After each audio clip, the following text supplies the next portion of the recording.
আসসালামু আলাইকুম রহমতুল্লাহি ওবরকাতুহু।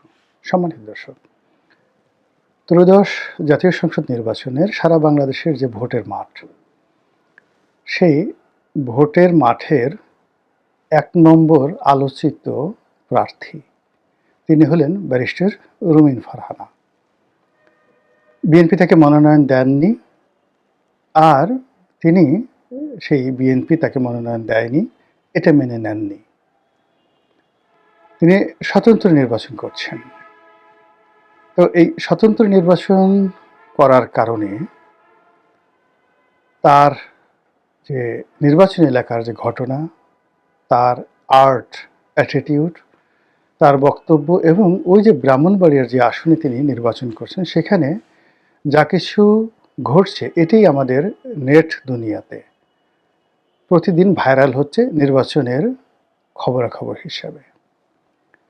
বাংলাদেশের অনেক রথী মহারথী নির্বাচন করছেন, স্বয়ং তারেক রহমান সাহেব নির্বাচন করছেন, জামাতের আমির নির্বাচন করছেন, চরমোনাইয়ের পীর সাহেব নির্বাচন করছেন, কিন্তু কোনো জায়গার কোনো খবর ইন্টারনেটে ঘুরছে না এবং মানুষ জানেও না কে কোথা থেকে নির্বাচন করছে, নির্বাচনে কোন প্রার্থী কী করলো কেউ জানে না, কার কোনো আগ্রহ নেই। কিন্তু আপনি যদি ফেসবুক, ইন্টারনেট, টুইটার খুলেন, ইভেন পত্রপত্রিকায় খুলেন, আপনি রুমিন ফারহানার খবর পাবেনই। কারণটা কি? প্রথম কারণ হলো যে ব্রেন উইথ বিউটি, মানে সাধারণত সুন্দর মুখের জয় পৃথিবীব্যাপী। তার সঙ্গে যদি মেধা এবং সাহস থাকে, পারিবারিক যাকে বলা হয় ঐতিহ্য থাকে, যে জিনিসগুলো রুমিন ফারহানার রয়েছে, এবং এই কারণে তিনি প্রার্থী হিসেবে আকর্ষণীয় বা আকর্ষণীয়া। এবং তার এই আকর্ষণ এমনি এমনি আসেনি। তার বাবার লিগেসি, অর্থাৎ তার বাবার নাম অলি আহাদ, বাংলাদেশের অন্যতম ভাষা সৈনিক, বঙ্গবন্ধুর ঘনিষ্ঠ বন্ধু, একসময় আওয়ামী লীগ নেতা ছিলেন, যুক্তফ্রন্ট নেতা ছিলেন। এই সকল পরিচয় বাদ দিয়ে এখন আসলে রুমিন ফারহানাকে তার বাবার পরিচয় পরিচিত হতে হয় না, ব্যারিস্টার রুমিন ফারহানা। তো ব্যারিস্টার রুমিন ফারহানা যখন প্রথম টকশোতে এলেন, বেশি দিন আগের ঘটনা না, আওয়ামী লীগ জমানার, মানে ও যখন এমপি হলেন, উনি যখন এমপি হলেন তার ২-৩ বছর আগে। এর আগে এইভাবে অতটা পরিচিত ছিলেন না। কিন্তু দেখা গেল যে একজন মানুষ ১০ বছর ১৫ বছর টকশো করে যা না অর্জন করতে পেরেছে, সে ২-৩ মাসের মধ্যে সেটা অর্জন করে ফেললো। তার যে ঝাঁঝালো বক্তব্য, তার যে স্মিত হাস্য, বন্ধুসুলভ আচরণ, আবার প্রতিপক্ষের উপরে ইগলের মতো শক্তি নিয়ে, ক্রূরতা নিয়ে ঝাঁপিয়ে পড়ার যে দুর্দান্ত শক্তি, এই কারণে তিনি আলোচিত হয়ে গেলেন। বিএনপির অন্যান্য যে সকল নারী নেত্রী সবাই হিংসেয় মরে গেল যে এই রমণী কোত্থেকে আসলো। তারপরে এ কী বলে, সবাই তাকে নিয়ে নাচানাচি করছে। বিএনপির সব নেতারা, মানে একটা টপ টু লো, শুধু রুমিন ফারহানা, রুমিন ফারহানা, রুমিন ফারহানা। রুমিন ফারহানার জিকিরে মানে বিএনপি এ, মানে বলতে গেলে সবাই, মানে তার চেয়ে প্রভাবশালী নেত্রী কেউ ছিল না সেই ২০১৮ সন পর্যন্ত। পরবর্তীতে তিনি যখন সংসদ সদস্য হলেন মহিলা কোঠায়, তো সংসদ সদস্য হওয়ার পর ধরে নিলেন যে তারেক রহমান সাহেব তাকে খুবই পছন্দ করেন। আর এটা নিয়ে তো মানুষ নানা রকম কথাবার্তা, কেন পছন্দ করেন, কী কারণে পছন্দ করেন, সূত্র কী, ডাজ নট ম্যাটার। রুমিন এগুলো নিয়ে কোনো চিন্তা ভাবনা না করে সে তার সংসদে তার দায়িত্ব কর্তব্য প্রাণান্ত চেষ্টা করলো এবং দলকে সেভ করার জন্য, দলের আইডিওলজি আপহোল্ড করার জন্য সে সংসদে, আমি মনে করি যে সর্বোচ্চ ত্যাগ স্বীকার করেছে।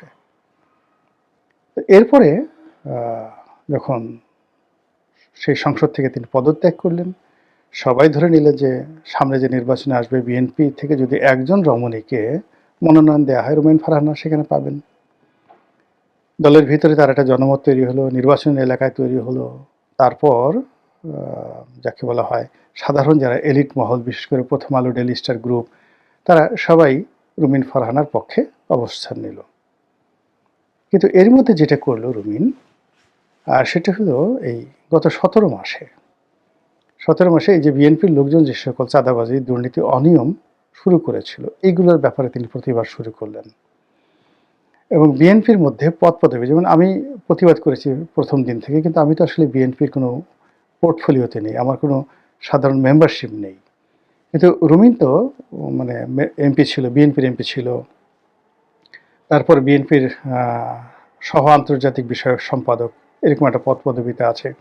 তো কাজেই তার এই বক্তব্য দলের যারা কর্তা ব্যক্তি তারা গুস্সা করলো যে সে দলের ভিতরে থেকে এভাবে দলের বিরুদ্ধে বলে, এবং আস্তে আস্তে আস্তে আস্তে তার থেকে মুখ ফিরিয়ে নেওয়া শুরু করলো। আর যত মুখ ফিরিয়ে নেওয়া শুরু করলো, রুমিন তত বেশি বেপরোয়া হয়ে যাওয়া শুরু করলো, এবং শেষমেশ তাকে মনোনয়ন না দিয়ে ওখানে জোটের একজন প্রার্থী জুনায়েদ হাবিবি তাকে দেওয়া হলো, এবং রুমিন ঘোষণা করলো যে আমি স্বতন্ত্র দাঁড়াবো, এবং সে স্বতন্ত্র দাঁড়িয়েছে।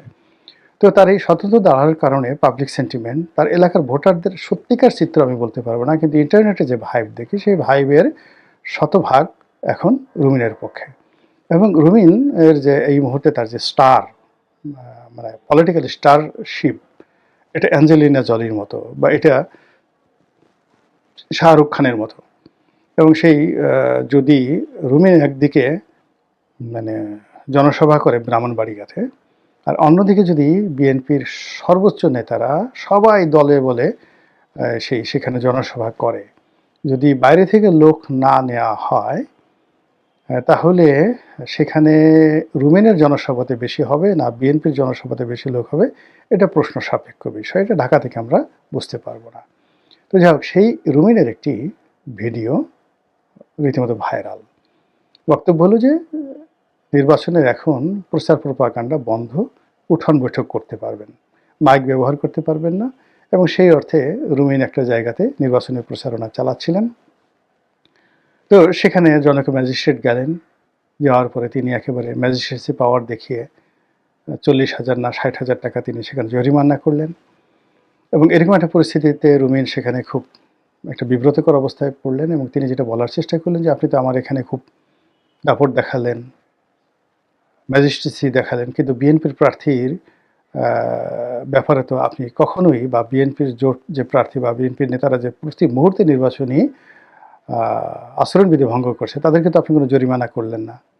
বরং আমি বিএনপির, রুমিন বলছিল যে আমি আপনার অফিসে গিয়ে সেই আচরণ ভঙ্গের, বিএনপির প্রার্থীর আচরণ ভঙ্গের ব্যাপারে অভিযোগ দিয়ে আসছি, আপনারা কোনো অভিযোগ তো গ্রহণ করেনই।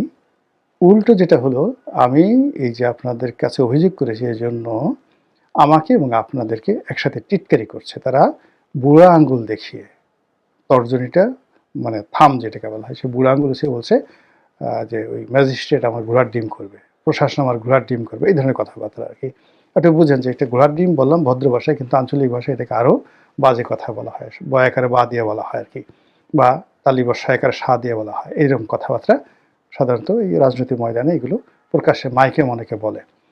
ওই দেখুন হাদি বলছেন অমুকের ড্যাশ ম্যাশ ছিঁড়ে ফেলো, সব এরকম আর কি কথাবার্তা রাজনীতির ময়দানে এখন এটা ভাত মাছ হয়ে গেছে। তো সেই কথাটাই রুমিন বলার চেষ্টা করছেন, কিন্তু ছবিটা যেভাবে আসছে অ্যাজ ইট ইজ মনে হয়েছে যে ব্যারিস্টার রুমিন ফারহানা ওই ম্যাজিস্ট্রেটকে বুড়ো আঙুল দেখিয়েছেন, কিন্তু ঘটনা তা নয়। তিনি বলার চেষ্টা করেছেন যে আসলে আপনাদেরকে অন্যরা বুড়ো আঙুল দেখাচ্ছে, সেখানে আপনারা কিছু করতে পারছেন না, আর আমরা আপনাদের অনুগত, আমাদের কাছে এসে আপনারা এখানে জরিমানা করছেন, ম্যাজিস্ট্রেটকে দেখাচ্ছেন, কিন্তু দিস দ্য ফার্স্ট টাইম, এইবার আপনাদের হুকুম মানলাম, কিন্তু দ্বিতীয়বার আর মানব না। এখন এই যে তার যে ক্রোধ, তার যে চোখের অগ্নিস্ফুলিঙ্গ, বা তার যেভাবে সে একেবারে রায় বাঘিনীর মতো ওখানে ঝাঁপিয়ে পড়েছিল, এটা তিনি কেন করলেন? তিনি তো আসলে এরকম করেন না। তিনি সদা হাস্য, ওয়েল বিহেভড, ওয়েল ম্যানার্ড, ভদ্রলোকের সন্তান। তো রাজনীতির ময়দানে তিনি ওখানে ওইরকম দেখালেন কেন? অনেকটা হাসনাতের মতো, মানে উনি সেখানে একটা জিদ দেখানোর চেষ্টা করলেন, কারণটা কি? বা নাসিরুদ্দিন পাটোয়ারির মতো কেন? মূল ব্যাপারটা হলো এটা রাজনীতির ময়দানের একটা ট্র্যাডিশন হয়ে দাঁড়িয়েছে। নেতা এবং কর্মী সবসময় চায় যে তাদের নেতা, যিনি সর্বোচ্চ নেতা হবেন, মানে এমপি প্রার্থী হবেন, তার সাহস থাকতে হবে, শক্তি থাকতে হবে, এবং যে কোনো একটা সমস্যা সমাধান করার মতো তার তাগদ থাকতে হবে। তো সেক্ষেত্রে রুমিন যদি ভয় পেয়ে যেত, তারপর সেসব চুয়া চুয়া করে ম্যাজিস্ট্রেট হাতে পায়ে ধরতো, মাফ করে দেন, আর করবো না, ইত্যাদি ইত্যাদি ইত্যাদি, অর্ধেক নেতাকর্মী এই মাঠ থেকে চলে যেত। এটাই নিয়ম। কিন্তু ওই যে রুমিন যে রাগ হয়ে গেছে, চোখ গোল গোল করেছে, আশেপাশের নেতারা সবাই বলা শুরু করেছে যে না, নেতা তো এরকমই হওয়া উচিত, এর সাথে কাজ করলে সে আমাদেরকে ছেড়ে যাবে না, একে যদি কেউ আঘাত করতে আসে সে সহজে কাউকে ছাড়বে না, সেটা মিলিটারি হোক, ম্যাজিস্ট্রেট হোক, কাজে আমরা নিরাপদ। এবং এটা ভোটের মাঠের একটা চিরাচরিত রাজনীতি। বাংলাদেশের যত ভদ্রলোক দেখেন না কেন, একেবারে প্রমাণিত যারা ভদ্রলোক, তারাও ঠিক এরকম একটা পরিস্থিতিতে যদি এইরকম আচরণ না করে, রুমিনের মতো আচরণ না করে, তাহলে তারা নির্বাচনের ময়দানে টিকে থাকতে পারবেন না। দ্বিতীয়ত, এখানে রুমিন যে কোনোভাবে রুমিনকে প্রভোগ করা হচ্ছে, তাকে একটা কন্ট্রাডিকশন অ্যান্ড কনফ্লিক্টে ফেলে দেওয়া হচ্ছে। এবং এই যে তাকে নিয়ে মানুষের যে সহানুভূতি, মানুষের যে একটা ব্লাইন্ড সাপোর্ট, মিডিয়াগুলো যে তাকে নিয়ে মাথামাতি করছে, এই জায়গাগুলো বিএনপিকে খুব অপমান করছে। বিএনপির খুব ইগোতে লাগছে যে আমরা যাকে দূর দূর করে তাড়িয়ে দিলাম, সবে মানুষের তো উচিত তার দিকে না তাকানো, তাকে দূর দূর করে তাড়িয়ে দেওয়া। কিন্তু আমরা যাকে তাড়িয়ে দিলাম সবাই তাকে কোলে তুলে নিচ্ছে। তাহলে কি আমাদের জনপ্রিয়তা নেই? এবং এখানে অনেক ক্ষেত্রে এই ঘটনা ঘটছে। বিএনপি যাদেরকে বহিষ্কার করেছে, সাধারণ মানুষ তাদের পক্ষে দাঁড়িয়ে গেছে। বিএনপি যাদেরকে কোলে তুলে নেওয়ার চেষ্টা করেছে, সাধারণ মানুষ তাদের বিরুদ্ধে খেপে গিয়েছে। তো এটা বিএনপির জন্য একটা রীতিমতো অবমাননা করে। এখন রুমিন ফারহানা যে নির্বাচনের মাঠে যেভাবে প্রাধান্য পাচ্ছে, তাকে নিয়ে যেভাবে সামাজিক মাধ্যমে মাতামাতি হচ্ছে, তো সেই তুলনায় বিএনপির বড় বড় নেতাদের নামই উচ্চারিত হচ্ছে না। তাদের একটা ভিডিও এখানে প্রমোট করার জন্য ফেসবুকে টাকা দিতে হচ্ছে। হয়রাস লক্ষ লক্ষ নয়, কোটি কোটি মানুষ রুমিনের এই ভিডিওগুলো দেখছে।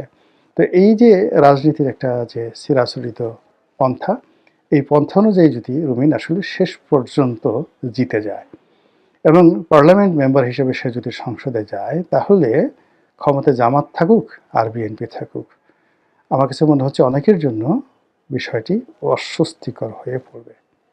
মহান আল্লাহ আমাদের সবাইকে হেদায়েত দান করুন, হেফাজত করুন। আসসালামু আলাইকুম রহমতুল্লাহি ওয়া বারাকাতুহু।